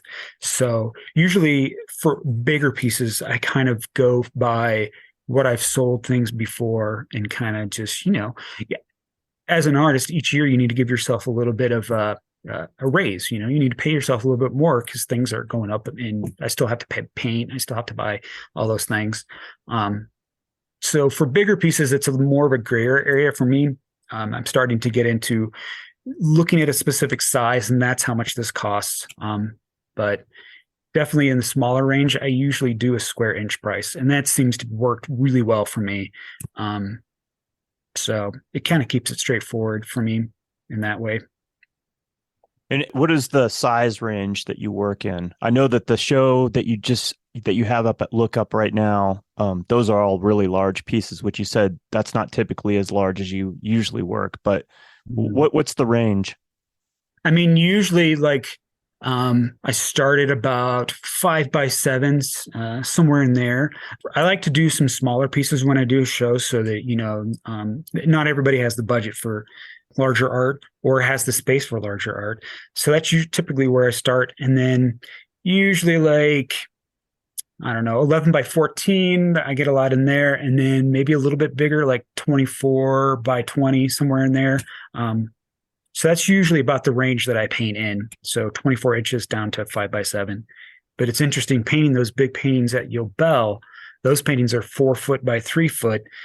Going back to a 5x7, I'm like, I don't know how to paint this small anymore. Like it was kind of had to readjust my brain on that one. So Do you feel like you kind of came full circle from your high school days when you were doing big stuff to, kind of running the whole gamut to back to this show at the Lookup? Yeah, definitely. It's made me like, wow, why don't I paint more often? Because it was really fun. I mean, there's a lot more space to get in there and add more details, which I absolutely love. But I mean, for me, because I'm painting out of my garage, if something doesn't sell, I have to store it. So where do I put it? And our house is covered with lots of art. So I really have to be conscious of that kind of stuff too. I use my space well, but I would love to paint big, but just keeping those things around is hard. So I can see that. yeah. And what's the price range? Where does an original start in the 5x7 realm to these larger pieces? The smaller stuff is like $175, $200 range. And then, I mean, more middle price stuff is like $800. And then my pieces at Yobel are about $1,800. So yeah, just kind of a good range of stuff, you know. Gotcha. You have gallery representation. How did you go about getting representation? And did you reach out to these galleries or did they reach out to you? Let's see. In the case of Red Brick, they actually sent me a message and said, "Hey, we're going to have a open call. You should apply." I was like, "Cool." But prior to that, it was all me just combing Instagram looking for open calls. And so I found one probably, was it 2019, 2018? The gentleman who runs Art 111, he also curates 503 West, which is a restaurant downtown. And there was an open call for that. And that was like the first time I was going to put a bunch of stuff together, submitted for that. So like, that was great. And then having that, my next big break was Kreuzer Gallery. Abby had an open call for her gallery, and I submitted for that and was lucky to have that. And then, so it was a lot of me looking for the open calls because I had been looking and, you know, I find stuff of like group shows, the library, like I had said before, but I'd never really had anything like an actual gallery, like this is you. So when those opportunities came, I was like, boom, I have to do that. So it was me looking for those things, you know, part of my little mini goals, you know. So how many galleries do you show in on a regular basis? Are you represented by? I mean, Kreuzer Gallery, I've been in her place, for Abby's place, a couple of times. So, and I have another show coming up in August with hers. I've shown at G44, which I know you've had Gundy on your show. That was for the Boxcar Conversation show. And then now Lookup Gallery, I'm hoping to do a couple more things with them. So just getting into the rotation with those things. Starting to get your traction, man. Yeah, it's fun. I mean, it's fun that people want me to put my art there. Like, really? Okay, cool. Let's do it. So when the Red Brick reached out to me, I was like, absolutely. I would love to show there, you know, that'd be an honor. So yeah, it's cool when they're seeking you out, right? Or giving you the opportunity by reaching out. Yeah, definitely. Yeah. So how do you sell most of your work? Is it through these galleries or do you sell much through, say, social media? You know, it is definitely mostly through my shows. And then Gundiga and Abby are really good from Kreuzer and G44. They're really good about keeping my stuff up on their website. And if people come in and are looking for something, they show them my stuff. On occasion, I sell stuff through Instagram, but a lot of it, I think through like social media, Instagram, Facebook, those kinds of things. My website, it's usually commissions that I get because they're like, I like that, but could you do this? That's usually where I sell most of my art, through the gallery. I mean, Instagram and Facebook has been great, but it's usually mostly commissions when I get from those guys. Commission wise, do you do a lot of commissions? Yeah. I mean, it comes in waves. You're like, usually when I have a show that people want a lot of commissions, so I'll get a couple. But yeah, it comes in waves. Like, of course, down the holiday times right now, I had a lot of people asking me about commissions. I was like, well, I'm doing a bunch of shows, so I don't really have time right now. But yeah, I try to, you know, I try to make it work, fit it in. And those are usually, I try to do kind of the smaller ones so that they're a little bit easier, a little bit faster. So yeah. And what is that process? Do you do like a mock-up or anything for people, or do you give them some artists that we've talked to, they kind of give photos throughout the process of, hey, this is where I'm at, this is where it's going? Yeah.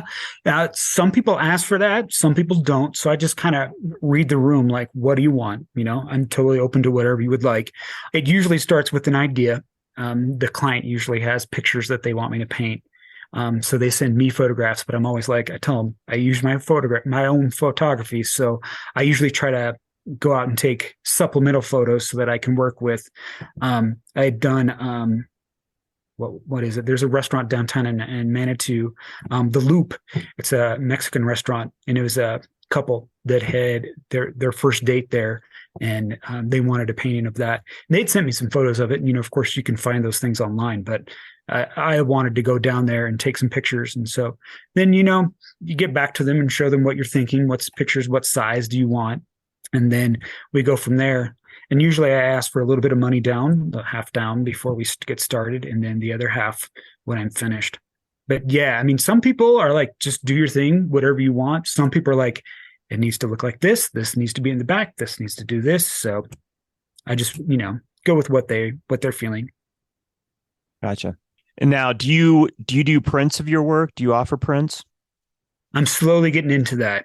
I've had recently, like all at once, people are asking me about prints of my work. I had a guy reach out to me on Instagram that used to live here, and he was asking me about all these things. Do you have prints of these? And I was like, well, I really don't, but maybe that's something I need to look into. So yeah, I'm starting to look into getting some prints available for people, doing some short runs, It's just another, I mean, with everything else, painting, drawing, teaching, being with the family, it's just another thing that I would have to, put under my tool belt and learn. So I'm slowly getting there with it. So yeah, there'll be some prints coming up for the holidays, but I haven't really done a lot of prints. So. That's always, I think it's always a mixed bag when it comes to prints, and it has to be the right subject matter in order to make it fly and in order to make it worth your while. Right. I think what you do, I think you could probably sell a ton of prints, especially, some of these originals that you had or that you have, that people, iconic images of places around Colorado Springs probably sell a lot of prints if you want, Oh, I know. At my show closing time, I did this one tiny little painting of Fargo's, which there's a whole story for that. I mean, totally like landmark in Colorado Springs of this crazy 1800s pizza place that just everybody goes to when they're a kid. But I did a painting of the sign, and I did end up doing some not prints, but I repainted it for people because I just didn't have prints available. So I probably could have sold that painting 10 times over if I wanted to, Makes sense, right? It's fun because they all have their own memories of Fargo's, and I have my memories of Fargo's. So yeah, absolutely. Yeah. I mean, the subject matter lends itself to, a lot. It resonates with a lot of people, right? It does. It's amazing. I guess I just feel like I'm in my own world, looking around Colorado Springs. It's my world, but yeah, it's cool to hear everyone's connections. Do you see yourself as a storyteller? Definitely. And I'm just the start. Like when people come and see my art, they're part of the story too. Star of Nevada, the painting that I did of the North Nevada sign, actually got to meet the people who owned that place. It doesn't happen often, but I just painted it for that show, and they were just closing the doors on that place like a couple of weeks after my show. Oh, and wow.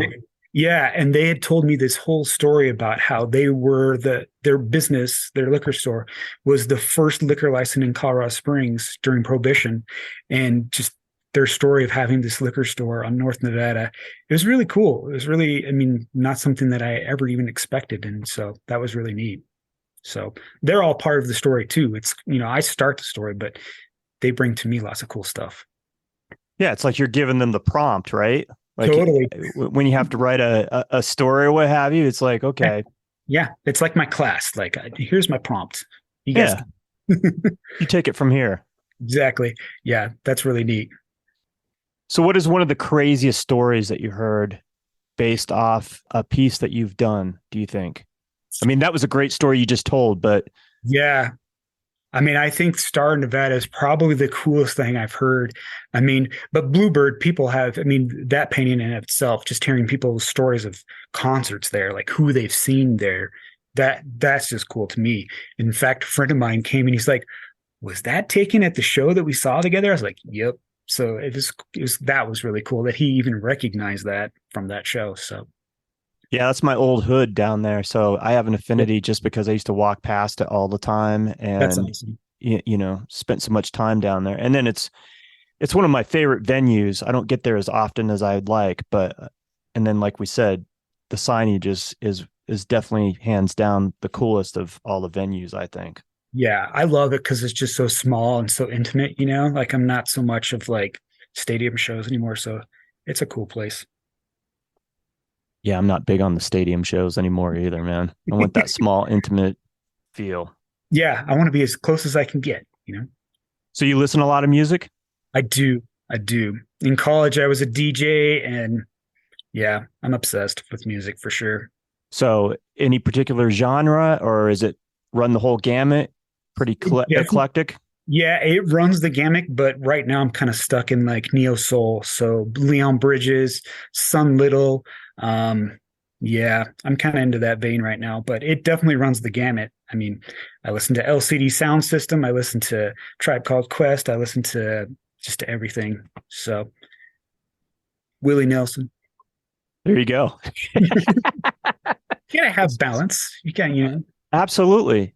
I like myself some Willie, and I actually got to see him in concert a few years ago, and I was pretty happy that, He's you great. know, after all these years, I finally got to see Willie. So Yeah, yeah. It's definitely something I'd like to bring into my classroom too. My class are always like giving me songs to play, so we play music when we're doing work and stuff. So it's fun. keeps you young, right? Totally. They're like, you got to hear this. I'm like, all right, let's play it. Yeah. And what do you think most times? You Oh, like it? yeah. Usually, yeah, they have pretty good taste, and they like my '80s music, so I'm good with that. You know, we're jamming out to some Rod Stewart doing multiplication facts, so it's cool. So how does that work? I got to ask because I'm trying to wrap my head around Rod Stewart and multiplication facts.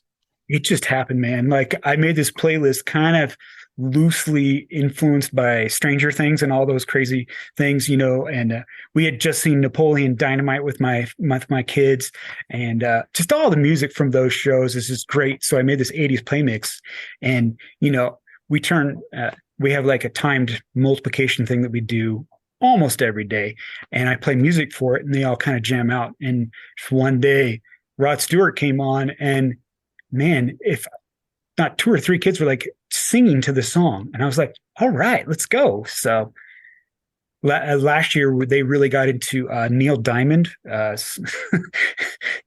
you know. So I mean, they have great taste. They all come with their own musical stuff. One of my students was talking to me about, what was it? She wanted me to play like, I think it was Iron Maiden or something, like some old '80s metal. I was like, you know, I'm not sure that's necessarily good right now, but let's listen to this. So I it's love fun. it. I love it. There's a fourth grade girl in your class that wanted to play Maiden. Oh, totally. She's got all the like '80s rock. I'm like, we'll play that next. Wink, wink. So Wow. yeah. And you got to show, you got to screen Napoleon Dynamite in your class? No, no, with my own kids at home. Oh, okay. No, I would never show that at school. No way. I was just trying to think of it. I was like, is there anything that's, you know, like crazy, like, you know, that could be misconstrued in that movie? I love Napoleon Oh Dynamite. yeah, totally, totally. Yeah. It is so hilarious. No, it's wonderful. I don't think my own kids got the humor, but you know, I love it. My daughter gets it. My wife does not. She'll get up and walk out of the room if Napoleon Dynamite comes on, but I love it. Yeah, yeah. I know. And it's got great music. I was like, oh, I remember that song. It's great. So Yeah. Right yeah, if I showed that here, I probably wouldn't be sitting in my classroom. on. Oh boy. Maybe that's for the last day that you're there. Right? You screen Napoleon Dynamite and you rock out to Maiden Yeah, and I'm out. Let's go. and you're out. Yeah. Yeah, totally. I'm gonna plan Mic that day. drop. Plan on it right now. Yeah. So let me ask you this question. If it comes to a point with your art where you're really getting a lot of traction, you're selling a lot of work, you're making a fair amount of money, would you consider walking away from teaching, or is that not even a thing? No, I don't think that's a thing. You know, I'm gonna do my whatever, how many years. And it's still fun, you know, like I work with some great people. We do stuff outside of school, like we have school plays and stuff that I do backdrops for. So, I couldn't see myself walking away because it's so much fun. Like being at this school, I just work with some really great people, and they're inspiring in their own right. Like, we have so much fun. So Now I know I have a lot of aunts and uncles that are teachers, and one set of aunt and uncle, they were able to retire relatively young, and then they've been able to explore whatever they wanted to the last 20 years. Yeah. And so they retired in their 50s, I think. Yeah. Is that something that's on the docket for you, do you think? Or No, I mean, because I got started so late, Mhm. I don't think that's the case for me. My wife is self-employed. She cuts hair, so like, part of me having this job, someone's got to have the healthcare. Yeah. So I mean, that's really important. So yeah, if I had gotten started maybe when I was like 20, I could have already had 30 years in, maybe, but I didn't. So And I get that, the importance of having, that insurance and all that. My wife carries that for us, right. and me Yep. as a freelancer, it's always up and down. The nice thing about hair is that everybody needs get their hair cut, right? Yep. Except for me. Well, me too, dude. I'm right there with you. I'm working on it. It's Yeah, slowly working its way to the back of my head. for sure. But yeah, it's one of those professions where, there's always Yeah, work to be had, right? for sure. And she's been doing it for so long that she's got a great, clientele of, I mean, I wouldn't call them clients, but friends, they're friends, you know. Yeah, I have another friend that cuts hair. She's actually an artist up here in Denver, and in fact, my wife got her haircut by her today, and that's the way she describes, the people that come see her. They're friends. She's, she knows everything about them, and Oh, totally. what's going on. And Yep. Yep. the show at Lookup Gallery, which I love the name, and I didn't know what I was in for until I got there. Yeah. And then I got why it's called Lookup Gallery. Yep. Talk about the show, and how that came about, and then talk about the venue this Yobel that it's in. Let's see. So to talk a little bit about the venue, Yobel is a store downtown in Colorado Springs on Bijou Street that is a store that sells clothing and other accessories and things like that, but they're all ethically made. The owners, Clay and Emily, they really believe in things being produced by people and them getting paid what that they deserve, and things being made appropriately, using renewable resources. So it's this store where you can go and not only buy a piece of clothing, not only buy a piece of jewelry, but you're hearing these stories of these people that make these things.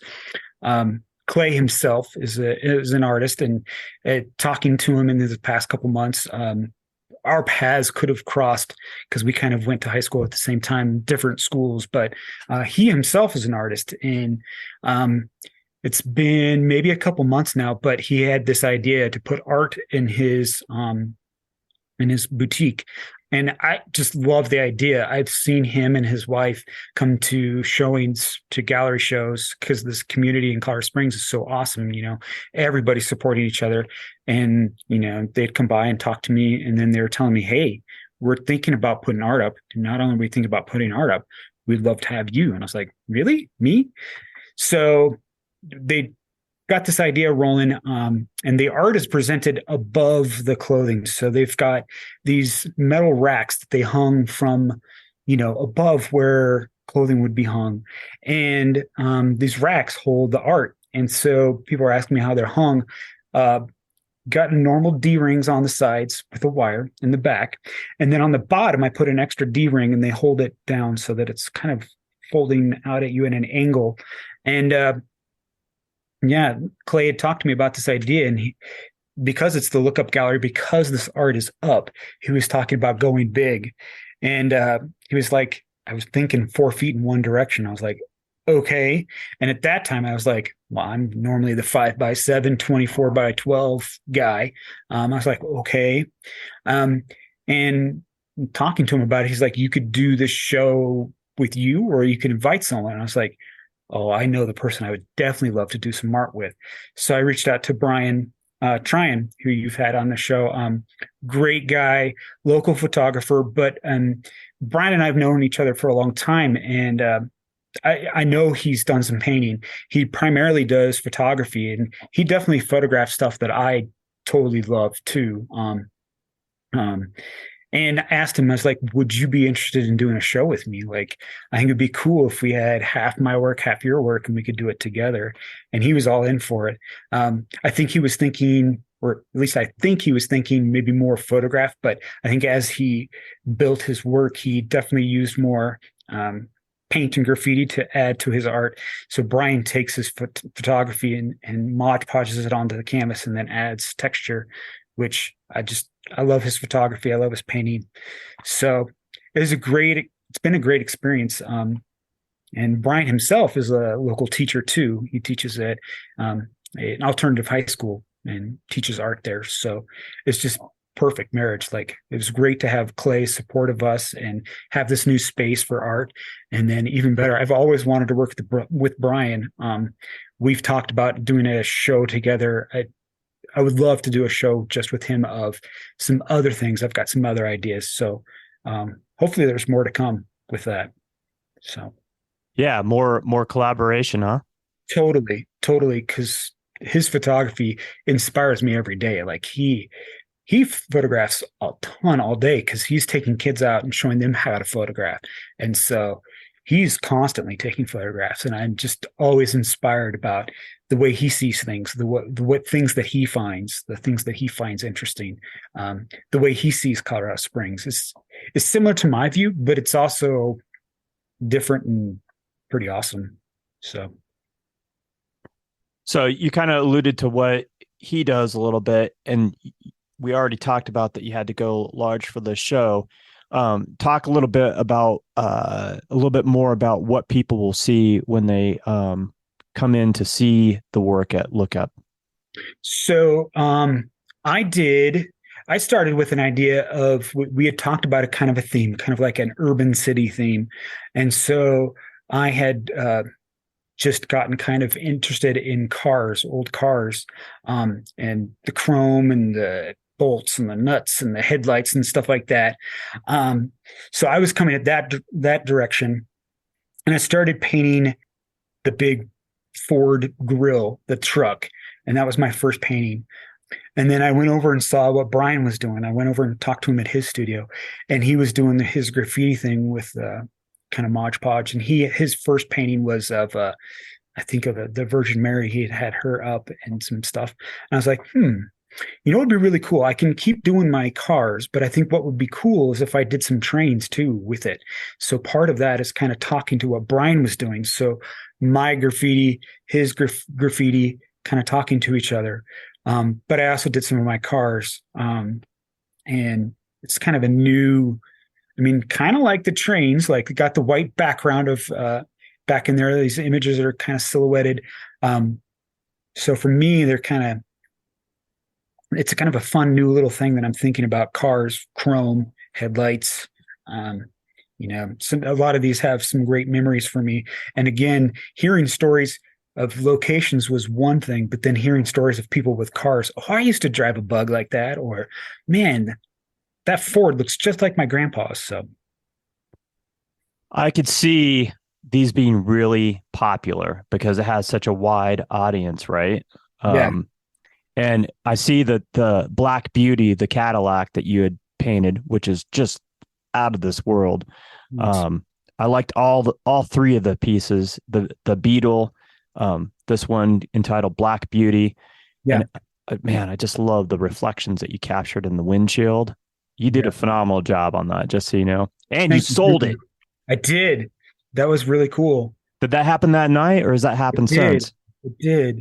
Some people I met that own a liquor store downtown, they had bought some of my trains before, and they came to see this caddy. And when they saw it, I think they just loved it. So it was really cool to meet them. And yeah, it was neat. And then this Beetle, I mean, who doesn't love a VW Bug, right? Exactly. We had a little bit of a conversation that night about it, but talk about your affinity for this for VW bugs? Man, I mean, it goes back to my dad when we were kids. He had a 76 Super Beetle, and that was like what I first learned to drive. This isn't a Super Beetle. My dad, when he saw it, he was like pointing out different things like, that's not right. That's not right. But for me, it's a whole bunch of memories wrapped in there. I mean, it's the first time I'd learned clutch.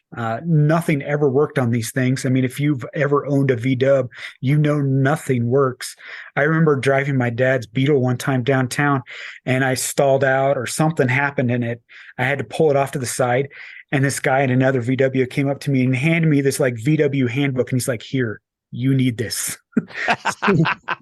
Just like, oh no, what am I in for? But man, I mean, yeah, I mean, down to the smell, I can still remember what my dad's V-Dub smelled inside of it. They just got this great, plasticky smell, and they're so great.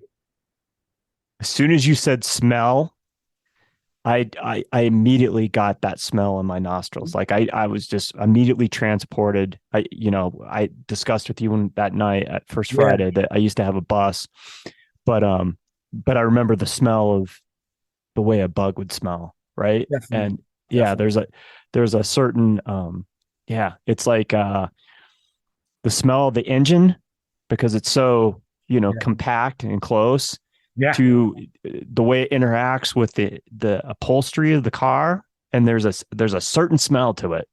Definitely. And I mean, those seats, even down to like moving a little bit in the seat and how the vinyl moves with you. And I mean, it's just, my mom, she remembers the Beetle as not her favorite thing. Like she has terrible memories of it. But for me, to me, it's an experience. Like the heat doesn't work. That's an experience. The wide and show wipers don't work. That's an experience. Like, it may not be your favorite, but you definitely remember it forever.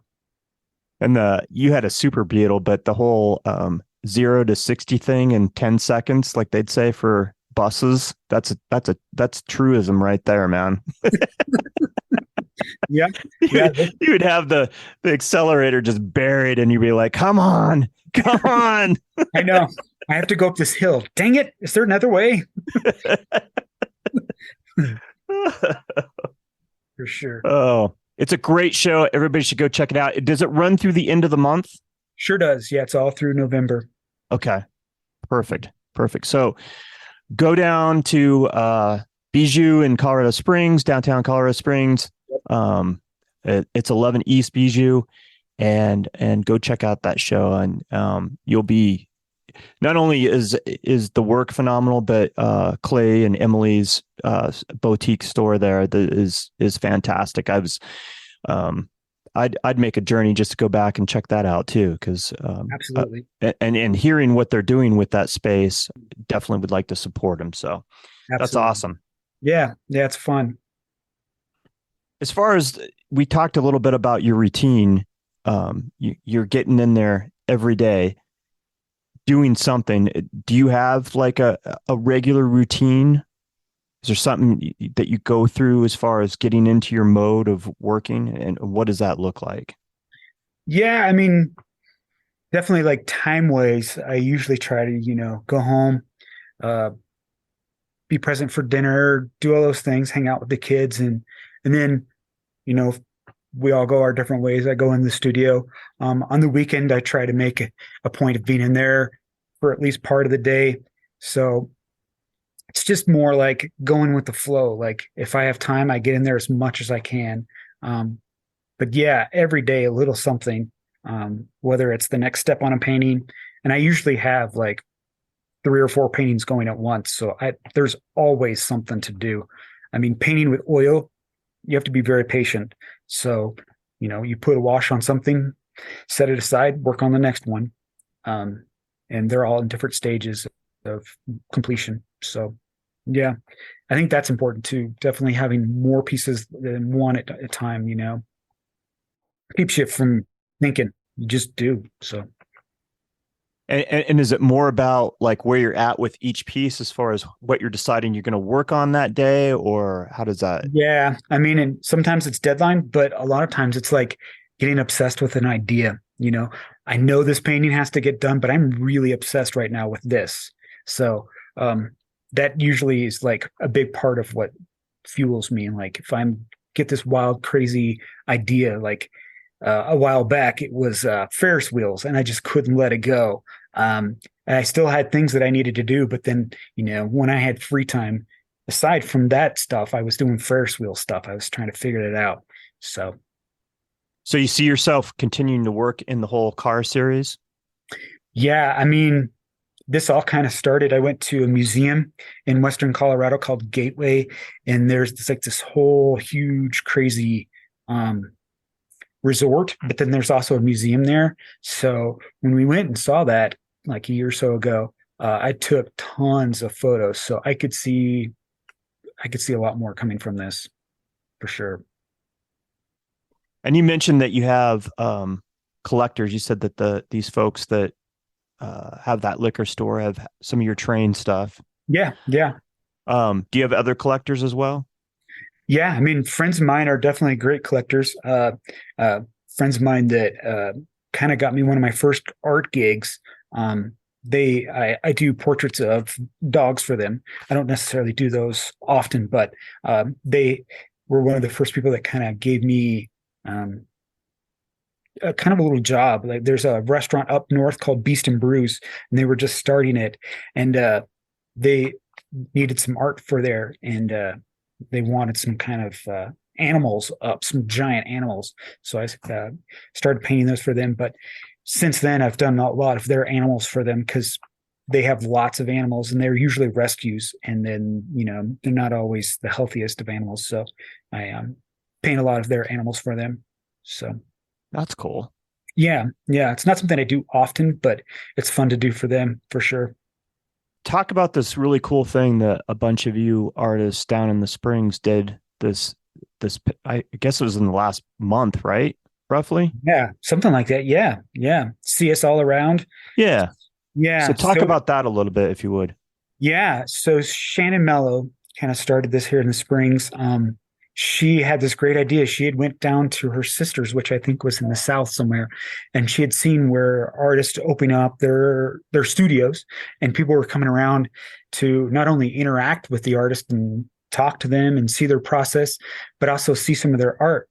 And so she had this great idea to do that here, which I'm hearing we've had something like this in years past, but it really never got off the ground. And Shannon's just great. She's got all these great ideas. She's very organized, and she kind of put this together where similar thing where we had our studios open. People could come in and see the process, see what we're working on, but then also buy art and, support us that way. So this first one that we did was kind of, trial run, see how it did. And I know we're going to be doing it again. So we're going to do it twice a year. The next one is in May. So I think it's May 21st. And then I think we're also doing it the 22nd too, which is cool. So I may take one of those days and go around and look at other people's studios because I wasn't able to go around and see, some of the people, which would be, I really want to go see what other people are doing, what their studios are like. But it was really fun. Shannon lives really close to me, which is really cool. And she sent some of her neighbors over to me, and I met her community, and 3 blocks away. So I met her neighbors, and then, I was sending people over to her, sending my neighbors over to her. So it was really fun. It was great to meet other people in the community, add people to the art community. Yeah, it was really, really fun. Yeah, a lot of cross-pollination, it sounded like. And what a great event. Kind of like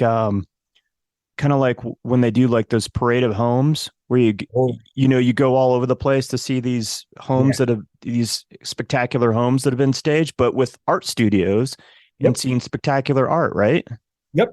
And really, it's Shannon she works out of her garage. I work out of my garage. Then some people are at studio spaces. So looking at what different spaces, so it's really neat. I love the concept, man. Yeah, it's really fun. Yeah. Good for her to get that rolling. I know she's a go-getter. She totally is. Yeah. I love her spirit. She's awesome. I like her spirit too.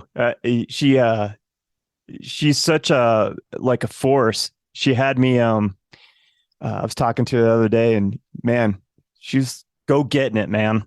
Yeah. She does not sit still. She's always working. No. I knew I had to be on my game when I was talking with her today and get right to the point of what I needed and what I needed to talk with her about. Yeah, yeah, yeah, So yeah. how many artists do you know participated in this? Oh gosh. I forget what the total number was, but I know it was like somewhere over 50. Oh Um, my gosh. the thing And is, Colorado Springs is so big, man. Like, all the little areas around here, it includes so many people. So, yeah, there's a lot of people. that could almost be like a week endeavor, because Yeah. 50 artists, there's no way you could, I tried to get to, a total of like 7 galleries the other night and I got to like 4 or 5 of them on Right. first Friday. Right. By the Yeah. time you see what's going on, you have some conversation and you check out the work, it's like, yeah, that's Yeah. cool. Yeah, and I know, and some people we had the map live like the week before it happened, so people were kind of making their game plan of where things are. So yeah, maybe I mean it might evolve into like this part of the city is this day, this part of the city is this day. So I don't know, try to get more people involved and spread it out a little bit. It's a pretty large endeavor to take on, really. Definitely, definitely, yeah. There's a lot to it, but it was really fun. It was worth it all. It was great. What was this all Shannon? Did you help with this or how did that work? No, this is definitely Shannon's idea, and she put together the website. She put together the map. Yeah, she did it all. I mean, I hung some posters for her, so that was about it. Dang, man. Yeah, yeah, Oh.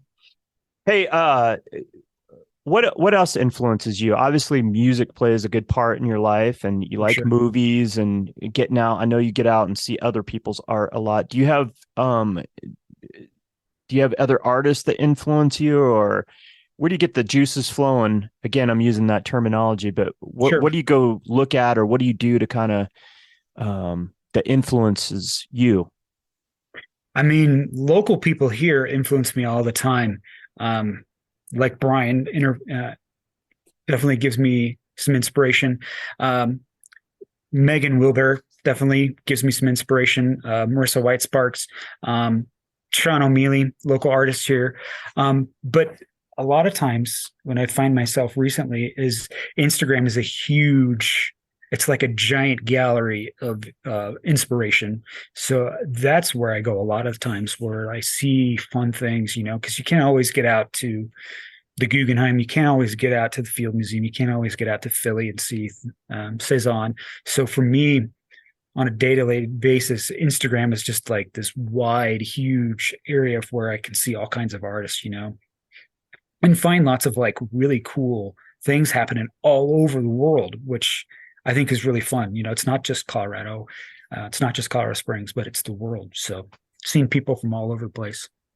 And I know you're pretty good about getting stuff out on social media. Do you have a formula that you work off of? Do you just try to push something out every day? Or is it just when when it hits you and you're like, yeah, I'm gonna push this out? Yeah. I mean, it just when it hits me, I usually try to push it out. But I mean, I mean, like with a teacher brain, I like try to push things on people that I like I like this art. I like this music, I'm pushing it out there, things that I like. I feel like people put so much stuff out there. We need to put good stuff out there, not just, cat memes and stuff like that. We need to put out there art and music and things that make people think. So for me, it's when I see stuff, when I see cool stuff, when I see local stuff that I want to be around forever, things that I don't want to dissolve. I want to push it out there. I want people to see it. There's no formula. You can Google the formula, but I don't even know if that really works. Yeah, I agree with you. As somebody that does social media for this podcast, I'm not really sure what works and what doesn't. I haven't figured out what the special sauce is yet.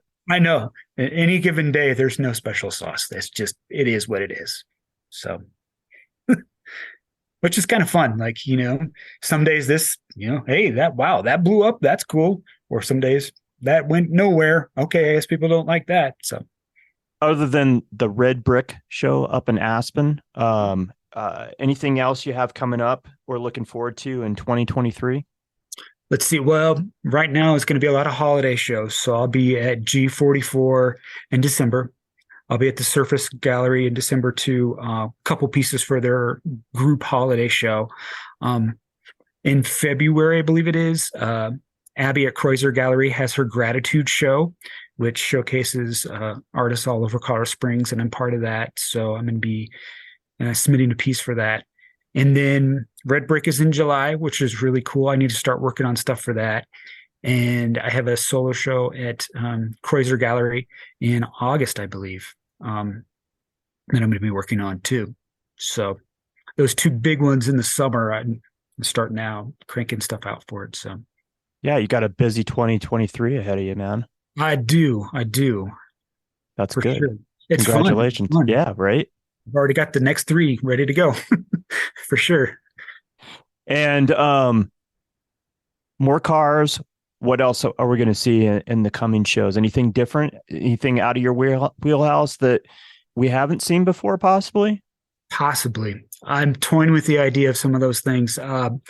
Going back to the Penny Arcade. Again, that's a great possibility for my solo show at Kreuzer. But I'm kind of working on what might go with there. Going along with Penny Arcade, I've also wanted to do some like candy paintings, things like that, or toys, stuff from my childhood.